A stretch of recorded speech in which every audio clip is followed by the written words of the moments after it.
Tervetuloa tänne Mukkulan hiekkakentälle seuraamaan taas huikeaa jännittävää kortteliliigan jalkapalloilua. Tänään Hirveät miehet saavat vastaansa Eläkeläiset, joka on hurjalla maalierolla dominoinut edellisiä otteluitaan. Huomio kiinnittyy kuitenkin Pantterilauman numeroon 55 Edward Kotka Poutiaisen toimintoihin, sillä hän tekee tänään kauan odotetun paluun kortteliliigakentille. Lähdetään katsomaan, miten Kotkan sekä muiden panttereiden käy täällä upeassa lahtelaisessa sääympäristössä. Peli käyntiin!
Ja tässä näin paluumuuttaja Eetu Kotka Poutiainen.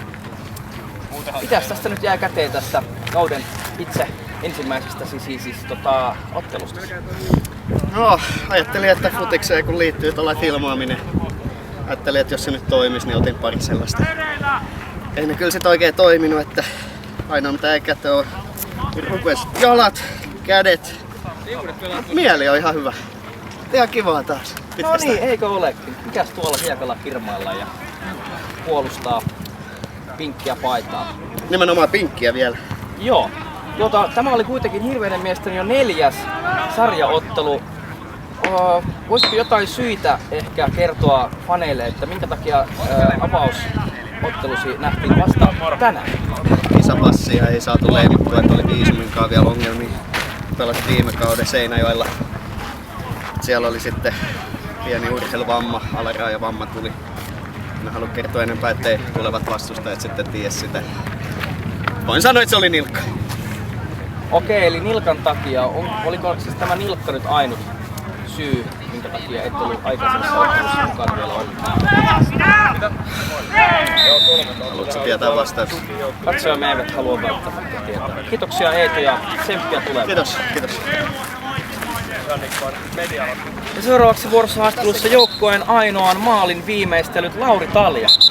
Lauri, sehän oli oikea huikean, itse tarkoitan soolon jälkeen syntyi siis tämä teidän ainokainen. Pelihän siis päättyi 7-1 tai jotain sinne päin.